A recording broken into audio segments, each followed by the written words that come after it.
महाराष्ट्रातला प्रत्येकजण हा नागपूर येथील विधानभवनामध्ये जाऊ शकत नाही. त्याकरता मी विधानभवनाचं हे बाह्य स्वरूप दाखवतो. हा आहे गोवारी हत्याकांडमध्ये स्तंभ. हे आहे आतमध्ये जो जेथून एंट्रन्स होतो तो भाग, जिथं मंत्री हे लोक एंट्री घेतात. हे आहे इंग्रजांच्या काळातील बांधलेलं विधानभवन. मुख्यमंत्री, उपमुख्यमंत्री म्हणजे मंत्रिमंडळाचे जे मेन लोक आहेत त्यांच्यासाठी हे विधानभवनाचं मेन गेट आहे, जिथून त्यांचा आतमध्ये एंट्री होतो. विधानभवनाच्या बाहेरील जे स्वरूप आहे, तटस्थ बंदी आहे, हे इंग्रजाच्या काळातील आहे. त्या विधानभवनात पोचण्यासाठी एकतर तकदीर जोरावं लागते आणि त्यामध्येही बच्चू कडूसारख्या महाराष्ट्रात गाजलेल्या नेत्याला हरवणं, त्यासाठी दबंग नेतृत्व हवं आणि ते दबंग नेतृत्व म्हणजे अचलपूरचा ढाण्यावाग प्रवीण भाऊ तायडे. अचलपूर परतवाडा क्षेत्रात एक दोन दबंग नेते होते. एक होते कित्येक वर्षापासून जिल्हा बँक त्याच्या ताब्यात होती आणि 20 वर्षापासूनचे आमदार म्हणजे बच्चू कडू. यांना हरवणं म्हणजे साधी गोष्ट नव्हतीच. पण या सर्वसामान्य कुटुंबातील तायडे, प्रवीण भाऊ तायडे यांनी दोघांनाही चितपट करून विधानभवनात प्रवेश केला. नवीन आहे हो भावा, थोडंसं दया करा. अरे नवीन सदस्य आहे, बोला. तसेच दर्यापूर मधला 2 मिनिटात, फक्त 2 मिनिटात, दर्यापूर मधला बराचसा भाग या अचलपूर तालुक्यात येतो आणि मेळघाट मधला दुर्गम भाग सुद्धा यामध्ये येतो. अचलपूर नगरपालिका ही अदर्जाची नगरपालिका असताना सुद्धा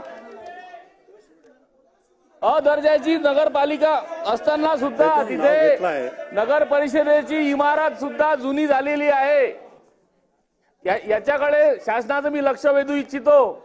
त्यानंतर अचलपूर आणि चांदूर बाजार या व्यतिरिक्त शिरसगाव, करसगाव, बंड हे मोठे मोठे गावं, 25-25, 26-26 हजार लोकसंख्या असलेले गावं इथे असताना आरोग्य सुविधा अतिशय मोडकळी झालेली आहे. सोनोग्राफी असो, MRI असो, सिटी स्कॅन असो किंवा ब्लड बँक, सरकारी ब्लड बँक असो, ह्या कुठल्याच सुविधा तिथे उपलब्ध नसल्यामुळे मी शासनाचं लक्ष वेधू इच्छितो की अचलपूर मतदारसंघात आणि विशेष करून मेळघाट लगत असलेल्या क्षेत्राला चांगल्या पद्धतीची सुविधा उपलब्ध करून द्यावी हे विशेष प्राधान्य द्यावं. धन्यवाद मला बोलण्याची संधी दिली. ज्या लढता झालेल्या होत्या त्यापैकी बच्चू कडू हे नाव महाराष्ट्रात गाजलेलं होतं आणि बच्चू कडूच्या मतदारसंघातले लोक होते की प्रवीण तायडे हे डमी उमेदवार आहे. पण त्या डमी उमेदवाराने जे दिग्गज लोक होते, बबलूभाऊ देशमुख म्हणजे कित्येक वर्षापासून अमरावती जिल्ह्याची बँक त्यांच्या ताब्यात होती. त्यानंतर बच्चू भाऊ कडूला आपण सर्व ओळखतात. त्या सर्वांना पानिपत केल्यापेक्षा लोळवून जो नौखा जिल्हा परिषद सदस्य असला उमेदवार प्रवीण भाऊ तायडे हे आपल्या गन्नाकापन्ना युट्यूब चॅनल आणि विदर्भ केसरीवर आहेत. माणूस चांगला आहे पण तेच लय आहे हे सर्वांनाच माहित आहे की जिथे बबलूभाऊ देशमुखने डोळा वरता करून पाहिल्यानंतर त्यांच्याकडे आख लावणारा फक्त एकच गटनेता होऊन गेला, ते म्हणजे प्रवीण भाऊ तायडे. नमस्कार. नमस्कार. तुम्ही हे लढत जे अचलपूर मध्ये लढवली परतवाडा विधानसभा क्षेत्रात, तुमच्याजवळ त्या तालुक्यासाठी बच्चू कडूचं व्हिजन सोडून असं कोणतं तुम्हाला कार्य दिसते की हे आम जनतेसाठी आपण करावं? बच्चू कडूंना मुळात विजनच नव्हतं. 20 वर्षाचा काळ म्हणजे खूप मोठा काळ झाला आणि या 20 वर्षाच्या काळात खूप सारा मोठा विशाल असा विकासाचा डोंगर उभा राहायला पाहिजे होता किंवा विकास तरी दिसायला पाहिजे होता. तो न दिसता म्हणजे रोड, नाल्या याला काही विकास बनू शकत नाही. ग्रामपंचायत, नगर परिषद हे सुद्धा करतात. त्याच्यामुळं 20 वर्षाचा काळाच्या मनाने कोणतं व्हिजन दिसलं नाही ना कोणता विकास दिसला नाही. आता तुम्ही तुमच्या तालुक्यासाठी काय ठरवलं? शेतकऱ्यासाठी जे प्रश्न आहेत, रानडुकर म्हणा की रोई म्हणा, तुमच्या पायथ्याशी जास्तीत जास्त आहेत, किंवा शेतकऱ्याच्या भावासाठी आपण असं या भवनात प्रश्न विचारले का विचारणार आहे? मी काल सोयाबीनच्या आर्द्रतेच्या विषयावर एक प्रश्न म्हणजे उपस्थित केला, पत्र दिलं की नाफेड मार्फत जी खरेदी सुरू आहे त्याच्या संदर्भात जो माल वापस जाते तो खरेदी विक्री हे भुर्दंड होतो. त्यामुळं त्या बाबतीत मी तो प्रश्न उपस्थित केलेला आहे. भावाडीच्या संदर्भात औचित्याचा मुद्दा माझा नंबर लागला नाही. म्हणजे उद्या उद्या उद्या वगैरे तो मुद्दा मी म्हणजे औचित्याच्या मुद्द्यात मी तो मांडणार आहे. तुमचं जे विदर्भ मिलाचे आश्वासन दिलेले होते बाकीच्यांनी, त्यावर तुमची उपाययोजना काय राहील? तो सुद्धा आहे औचित्याच्या मुद्द्यात की म्हणजे विदर्भ फिनले मिल हे सुरू झाली पाहिजे.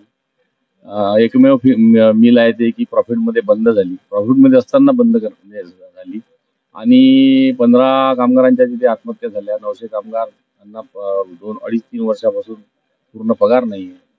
हा मुद्दा सुद्धा मी घेणार आहे. तुम्ही आमदार म्हणून नवीन आहात, भवनात आल्यानंतर तुम्हाला कसं वाटलं? नाही, आमदार म्हणून आलो हे माझ्यासाठी भाग्याची गोष्ट आहे. परंतु मी तसंही या अधिवेशनाच्या संदर्भात म्हणजे अधिवेशनाच्या दरम्यान मी इथे प्रत्येक वर्षी हिवाळी अधिवेशन जेव्हा राहत होतो, हे 4-5 दिवसाचंच आहे, पण 15 दिवसाचं 1 महिन्यात जेव्हा राहत होतो तेव्हा सुद्धा माझी उपस्थिती राहायची. पण एक एक कार्यकर्ता पदाधिकारी म्हणून आपले काहीतरी प्रश्न आपण जे मांडण्याचा प्रयत्न आमदारांच्या संबंधित आमदारांच्या देत होतो, तर तेव्हा तसा येत होतो. पण आता प्रत्यक्ष सभागृहात उपस्थित राहताना राहण्यासाठी येतो आणि त्याच्यासोबत जे भाषणाच्या दरम्यान जे मुद्दे होते, उदाहरणार्थ फिनले मिलचा होता, अमरावती परतवाडा रोडचा होता, त्याच्यानंतर MIDCचा होता, त्याच्यानंतर संत्रा प्रक्रिया प्रकल्पाचा होता. एक ना असे अनेक मुद्दे आहेत की जे ह्या 20 वर्षात कधीच पूर्णत्वास गेले नाही. म्हणूनच मी या सरकारमध्ये सन्माननीय मुख्यमंत्र्यांच्या निदर्शनास हे मुद्दे आणून देईल. प्रवीण दरेकर, त्यानंतर आता राम कदम, हे तुम्ही पहिल्यांदा मनसेत होते. आज राम कदम यांना भेटून तुम्ही कोणत्या गोष्टीवर चर्चा केली? नाही, त्यांचे ते आमचे त्यावेळेसचे त्या पक्षातील ते आमदार असल्यामुळं एक चांगला प्रामाणिक कार्यकर्ता म्हणून ते माझ्याकडे बघत होते आणि मी कुठली गोष्ट करायची असली तर त्यांना म्हणजे आधार म्हणून त्यांनाच एक जनप्रतिनिधी, इकडे तर मनसेचा जनप्रतिनिधी नव्हता त्यावेळेस, तिकडले असल्यामुळं जिव्हाळ्याचे संबंध होते. ते संबंध आजही कायम आहे आणि वेळोवेळी ते मला मार्गदर्शन करीत असतात. धन्यवाद. शांत आणि संयमी असा त्यांचा आजचा स्वभाव होता. पाहूया पुढच्या काळात त्यांच्याकडून ज्या ज्या त्यांनी भाषणात मागण्या दिलेल्या होत्या त्या पूर्ण होतात का नाही होत. धन्यवाद. गन्ना का फन्ना युट्यूब चॅनल प्रस्तुत. त्यानंतर विदर्भ केसरी